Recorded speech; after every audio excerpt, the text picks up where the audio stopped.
You know the vibes. Welcome back to another episode of the Hoop Genius podcast, brought to you by NBA 2K25. It's myself, Mooncey, alongside me as always, three-time NBA champion, Mr. BJ Armstrong. BJ, first and foremost, are you and the family safe? I've been seeing some crazy news coming out of LA. Yeah, it's let's give our thoughts and positive energy, prayers to the families here in the Los Angeles area with these fires. And it just seems like it's always something. But this is one of the things, I guess, living in an area like this. You have natural, I'm gonna say disasters, but you always have something going on. So my thoughts to all the families and to everyone in the LA area: stay safe, and we'll keep doing and being of service to others. hmm hmm And but it's a very unfortunate situation. But it is, Mo. It's tough right now. So it's tough to hear what's all the news that's coming out of the LA area, and so many people have been evacuated. And but hopefully, we can. Human beings are amazing, and it's a very unfortunate situation right now. Yeah, JJ Redick said his family had been evacuated and people are freaking out due to the wildfires. So hopefully they end pretty soon because the pictures look crazy. I think it was the Pacific Palisades neighborhood. If you're an Hmm. OG listener to this podcast, if you were listening before BJ even joined the podcast, you'll know that that's where Kobe used to live when he played for the Lakers. Because we had an agent on the show who used to be neighbors with Kobe. But it is crazy the pictures going on. But let's have a look around the NBA. Let's have a look around the NBA, BJ. The Phoenix Suns took a loss last night to the Charlotte Hornets, including. Did you see the play that I sent you from LaMelo Ball where he threw it off the backboard to? This guy's just having fun out there. You gotta love it. He's just having fun. He's playing like he's still in Chino Hills. But the Phoenix Suns continue to lose. They had KD, they had Booker. Bradley Beal came off the bench for just 10 points. But it's becoming more and more apparent because, according to our friend Chris Haynes, Jimmy Butler doesn't really want to go to anywhere besides the Phoenix Suns. It's interesting that he turned down, apparently, reportedly, he turned down a move to the Grizzlies and he's still holding out to try and get to Phoenix, which is insane because I think the Grizzlies have a better chance at competing than the Phoenix Suns do. And also Jimmy Butler's comments about he wants to play for anyone but Miami clearly do not hold up truthful. Otherwise, he would have said yes to the deal in Memphis. What was the deal in Memphis? I don't know the specifics of the deal, but it was reported that that a trade package was on the table and he said he doesn't want to play for them. What would that deal be? Like John Morant for No, it Jimmy would be Butler? it would be let me see if I can find it. Um, Yeah, yeah, please do. it would be a combination of some salaries. Let's see if we can find out what it was that was reported. Um, it would be some sort of amalgamation of players that would be going over to Miami in return for Jimmy Butler. But I don't know why he wouldn't want to play for Memphis. It would be some sort of Marcus Yeah. Smart, Brandon Clark, and Luke Kennard in exchange for Jimmy Butler. This is okay. So you're Pat Riley. You're going, yeah, that's the deal I'm doing. Really? I mean, come on, Mo. This is you and I talking. This is not like whoever reported this. So you're Pat Riley. Mo, you're going to be a GM, right? This is your whole thing.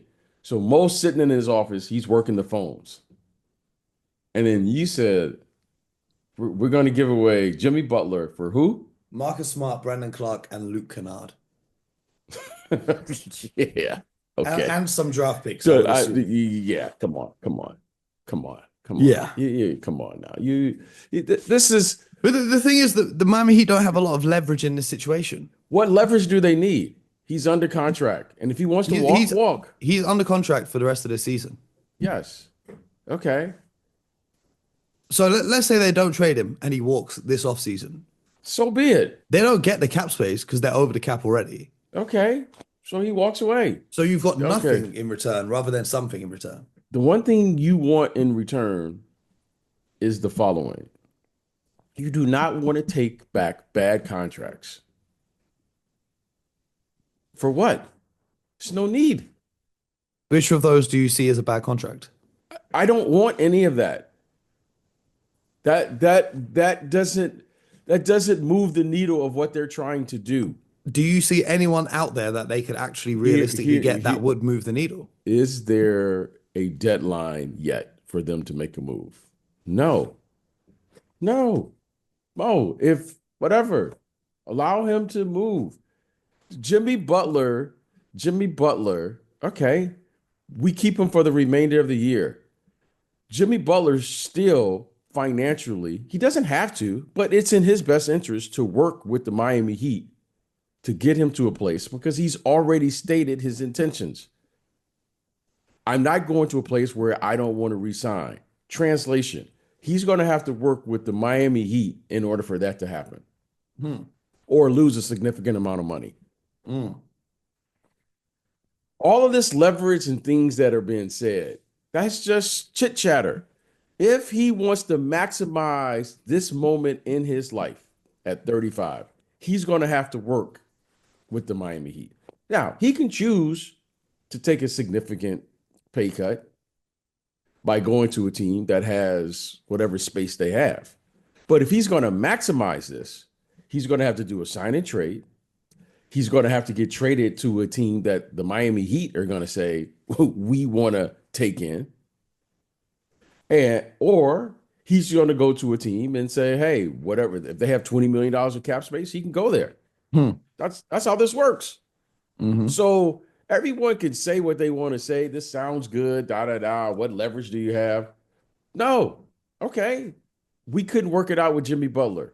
We couldn't work it out with any player. This is just the latest player. Okay. Here it is. If you want to get paid, Mo, you're going to have to work with the current team. It's interesting to me, right? Because all summer playing with? long, or last year, all summer long, the Heat fans were saying that Portland should trade Dame to Miami because he wants to go to Miami. They shouldn't do a trade that's in the best interest for their team. They should let Dame go to where he wants. I wonder if the Heat fans have the same sentiment and that they'd be willing to accept whatever the Phoenix Suns give up just because Jimmy wants to go there, or whether they now want their team to make a trade in the best interest of their team. I find that pretty funny. I don't know. I don't listen to that. So I don't know that world. That's your It's my what world. I know is, yeah, that's your world. Here's my world. Here are the facts. I just look at the facts. If he wants to maximize his financial earnings at 35 years of age, he's going to have to work with the Miami Heat. Oh yeah.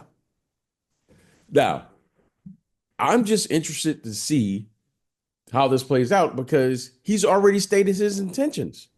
His intentions are you can trade for me, but that doesn't mean I'm going to sign with you. Okay. Okay. All right. It's already set. He's So already set what he wanted to do. So let's see how it plays out. let me phrase it like this though. If you're the Grizzlies, would you look at it like how the Raptors looked at signing Kawhi? If you're the Grizzlies, do you look at it like if we can get Jimmy Butler, we can do something this season, it doesn't matter if he walks afterwards. Like we will win enough that by the time he's finished here, we'll have a chance of re-signing him. I stay principled in my decision making. Like if you don't want to be with me, then I don't want to be with you. It's simple to me. But if you guys are trying to figure out how to win someone over, that's a new thing. Hey, I know nothing about that. I rock with people who rock it with me.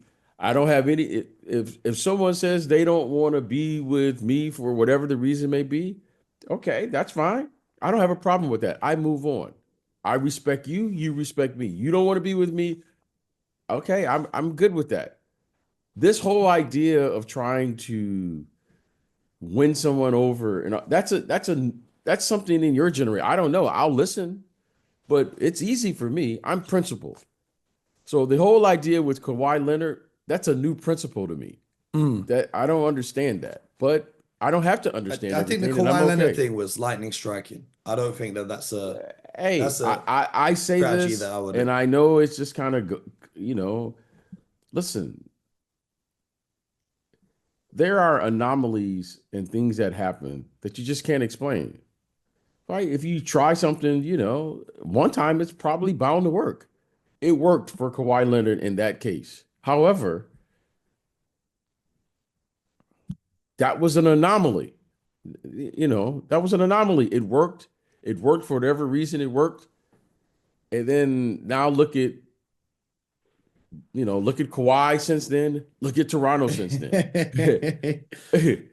Yeah. So, but in that moment, it worked.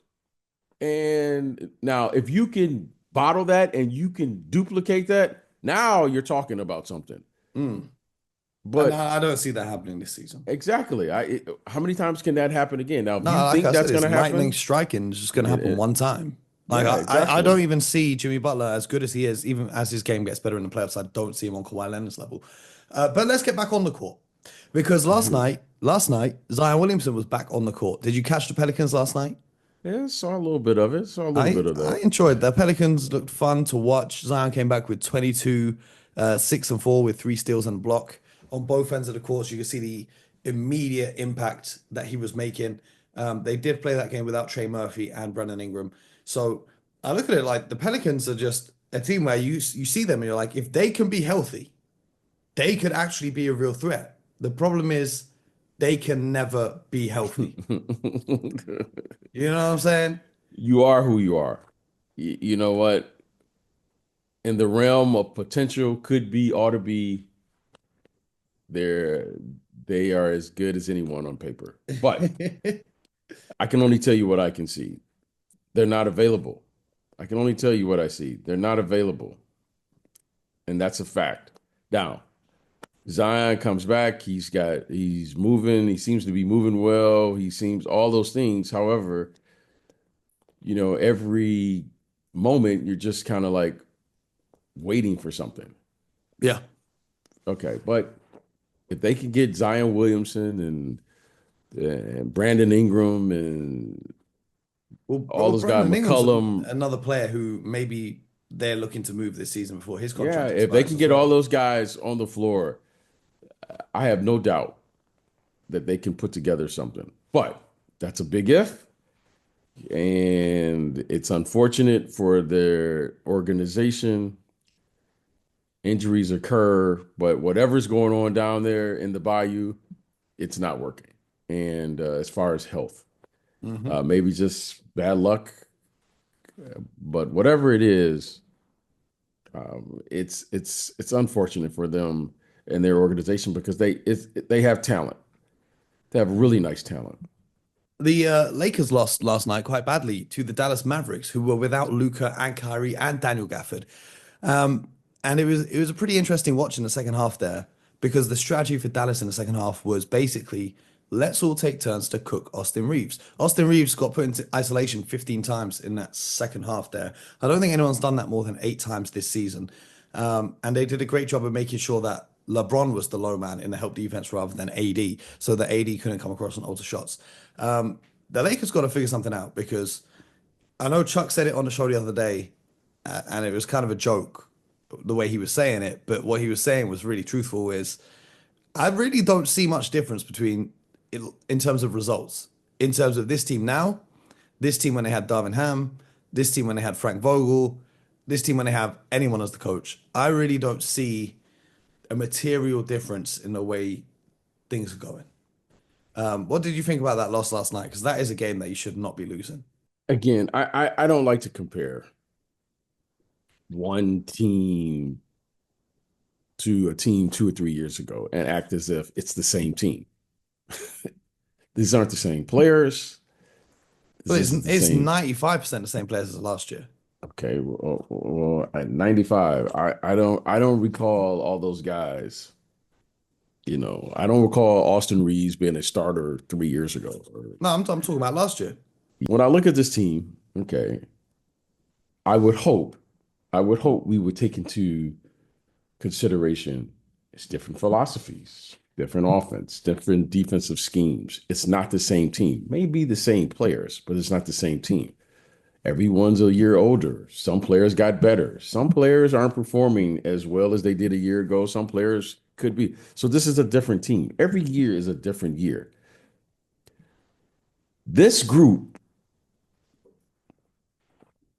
It's interesting because we've said this and we're saying it again. What is our expectation? Mo, what's your expectation with this group? With, I've said it years ago. with the Lakers, Yes. What I is think when we did our predictions for the West, I think I had they were like anywhere between 6 to 9 in the West. okay? There it is. I don't have any expectations for this team beyond getting maybe sneaking into the playoffs if they find the right matchups, possibly under Darvin Ham's tutelage and coaching. They got to the conference finals. So the previous two coaches, let's look at the results. All of this other stuff really doesn't matter to me. Frank Vogel, they won a championship in the bubble. It's a fact. Darvin Ham took that team to the conference finals. That is a fact. Okay. So what are our expectations with this team as it is? I'm done with it. I don't want to talk about it anymore. I'll let you talk about it if that's what you want to talk about. What do you want to I'm talk not about? talking Then, about it. What do you want to talk about? No. Like, but I certainly don't want to keep talking as if the Lakers are going to get this person in a trade. How? The Lakers' expectations, they're better than OKC Thunder, really? They're better than what are we saying here? Like they lose to the Dallas Mavericks. Well, the Dallas Mavericks went to the finals last year. Anybody can get beat. Yeah, but at this is any the Dallas given- Mavericks without 3 of their 5, maybe 5 best players. Believe it or not, Mo, this is where I differ than most. These players are really good players. Just because you are featured on a team, Kyrie Irving and Luka Doncic, there's more to the game than actually scoring the basketball that actually occurs. Most of these players that are playing in the NBA, you hear coaches say it all the time. There is a buy-in to the philosophy of the team. There's only one ball. There might be multiple players who could score 20 points a night on a team. But because of the buy-in of the team, now everyone's playing their roles. Because of the buy-in, could be. Luka, yes, Luka is an amazing player. Kyrie is an amazing player. But that's just one aspect of the game that which we highlight. A guy averages 30 points doesn't mean that the guy is really an impactful player because there are other things that are going on to contribute to the game, which again is showed by how good the Dallas Mavericks. They did not get to the NBA Finals last year because of just two guys. That was a really good team, and they're very well coached. And here's another example of it. Here's another example of it. So, yes, in theory, should they be better when you add those guys? In theory, yes. But you and I just talked about an anomaly with Kawhi Leonard. Here was a guy that struck lightning in a bottle. So it has to apply to everything that we do, or it doesn't apply at all. The Dallas Mavericks are really, really good. Those are some really good players. Those are some good players over there.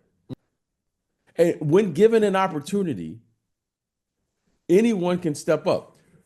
Mo, I can't wait for you to play in the celebrity game because let me assure you that Mo has assured all of us here that he's going to get what 30 or more points. Hell yeah. Well, I don't know if that's part of the other guy who's thinking that he or she's going to get 30 points when Mo steps on.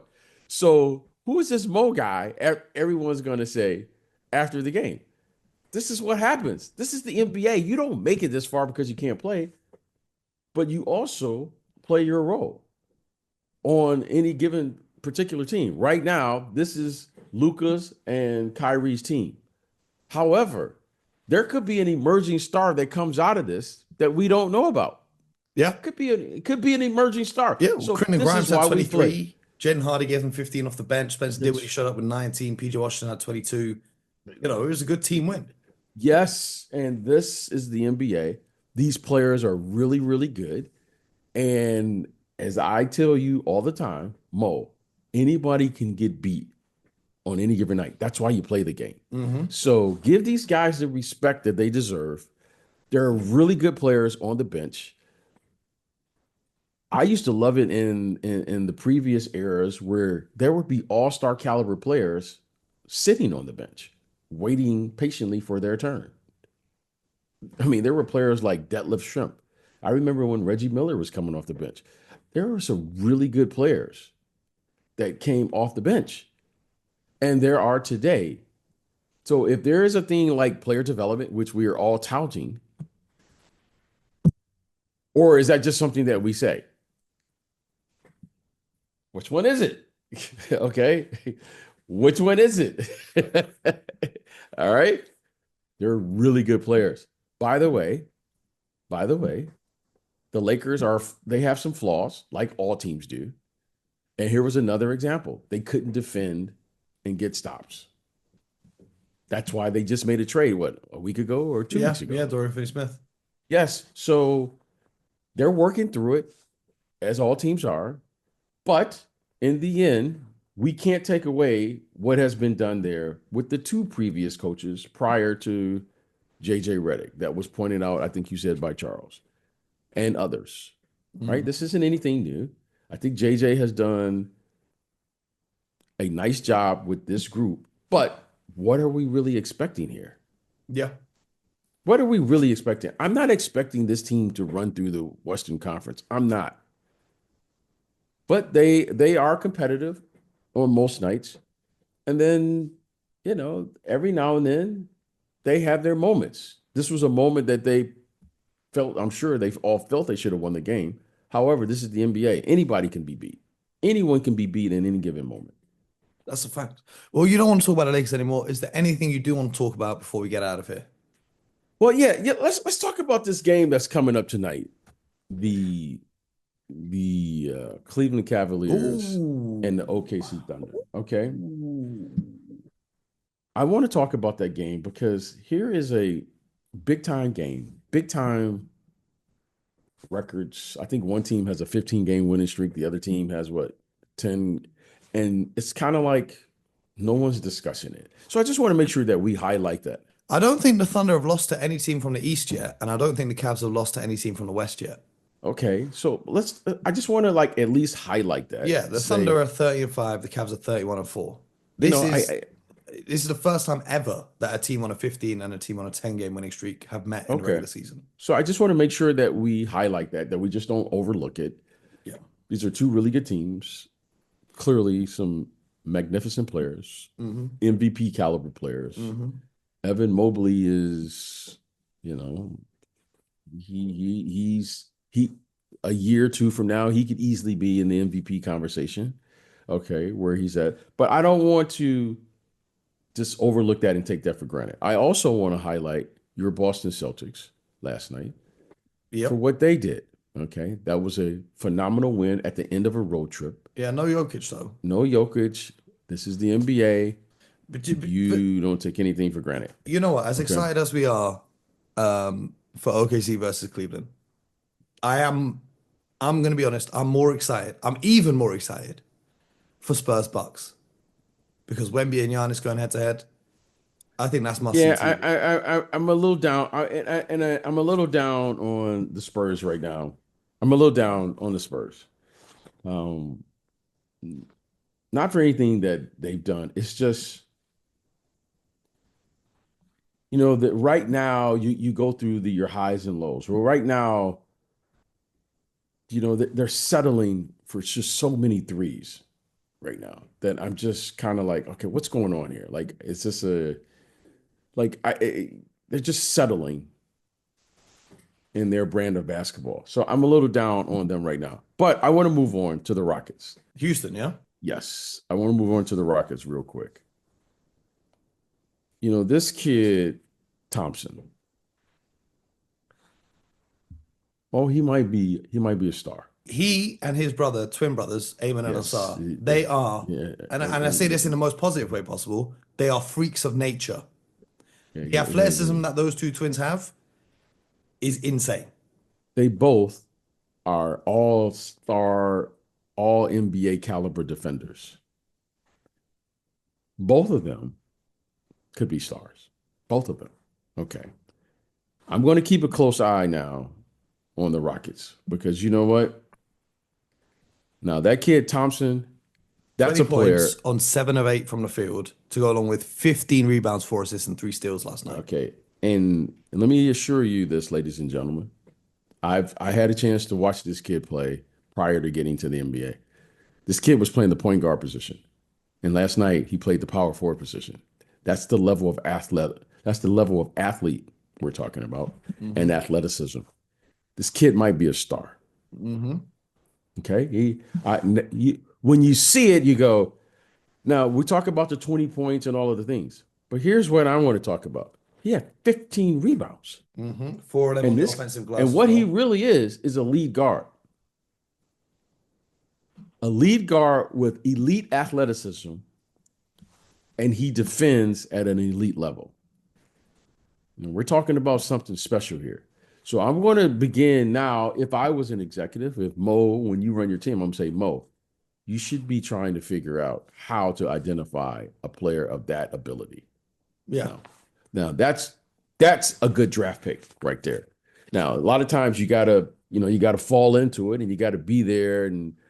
But for them to be able to identify a player like that and to be able to play 40 minutes and in a game. He came out of overtime elite. And he was like one of the first few players to come out of overtime elite. So identifying a talent within that league is different to identifying a talent in college or overseas and so on and so forth.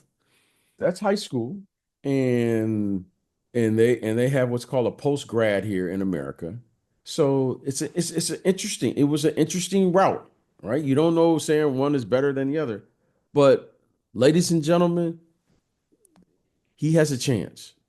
Okay, he has a real chance here, and then they have another young player over there, Whitmore. Yeah, looks like there seemed to be a little drama. You know, he seemed to storm off after that game. He doesn't seem to be too happy with the minutes and the touches he's getting, even though he did finish with 17 points. But in 17 minutes. Yeah. Okay. I'm just saying, I don't know what that might have been about something completely different. I don't know, but what I do know, in Ime I trust, and I'm sure whatever it is, it will be addressed. Okay, so I'm never mad at any player who wants to play. Okay, but what I am mad at is the guys who don't want to play and load manage. So if Cam wants to play, then let that be a problem for me to get him on. Hey, that's a good problem to have. That's it. Okay. The problem I don't want is the guys who don't want to play.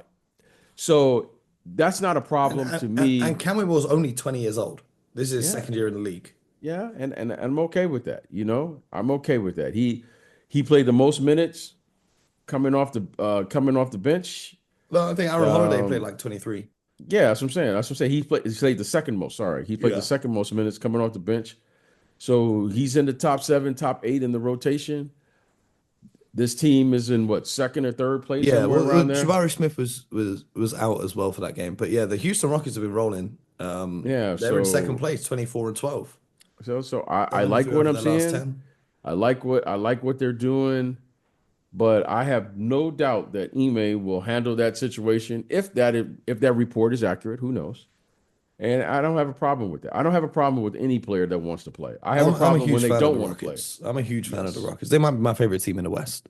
I love the I just wanted to highlight that. And I would be remiss if I didn't mention the 26 points and 10 rebounds from Alperen Şengün. Yes, very, very well done.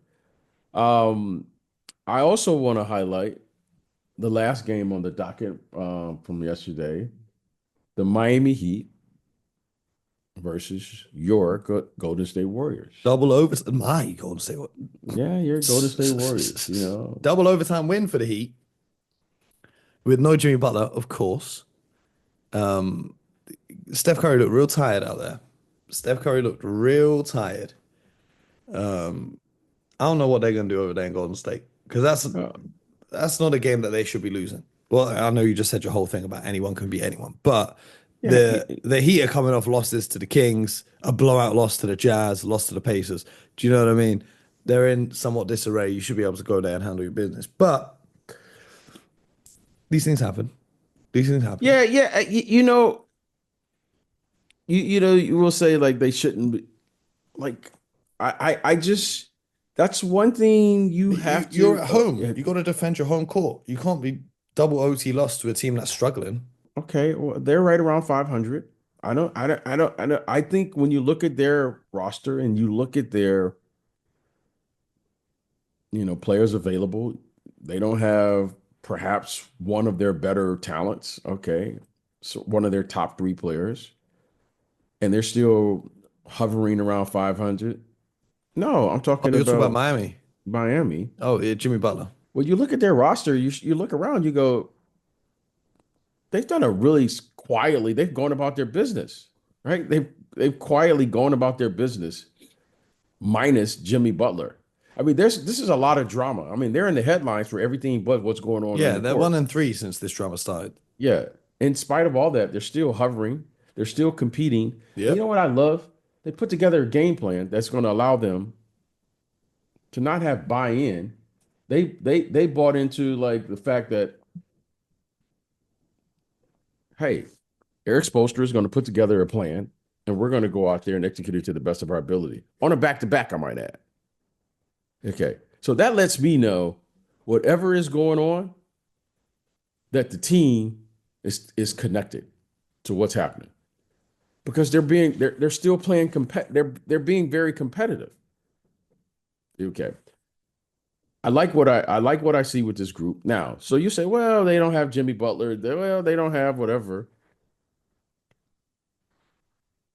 What is so dominant? Okay, I think they only had like two guys or so in their starting lineup that was in double figures scoring. Golden State. I don't know. You can confirm that, Mo. Yeah, the Golden State Warriors, it was Steph Curry with 31 and Trace Jackson Davis had 19. So I don't see with this group the overwhelming They were like without they should. Pajemski, Kuminga, Gary Payton the second. Yes, I just don't see it. And that's why I say anybody can be beat. Now, minus Steph Curry, I don't see it with them. I I don't don't. see it. I don't see it. But very nice win. It's going to be tough for Golden State moving forward. Jonathan Kuminga, I said, I think it was like a week or two ago. I said, I Mhm. don't understand why Jonathan You went a little Kuminga, bit viral with that one. yeah, did it really. I just said it, hmm but I'm hmm just saying what I see. But I don't know everything too. I recognize that, so I want to make sure that's clear. I don't know what's happening. I don't know the professionalism, what I can't see. I'm just telling you what I see when I turn the games on. Yeah. But in saying that, it's going to be tough for Golden State moving forward. And I said this some years ago. When it ends, it always ends bad. It never ends well. hmm And that's what we're going through And right Clay's now. already gone. So Yes. So every championship team has gone through it. Every championship team in the future will go through it. So know what's going to happen. When it ends, it never ends well. shall I tell you what doesn't end badly?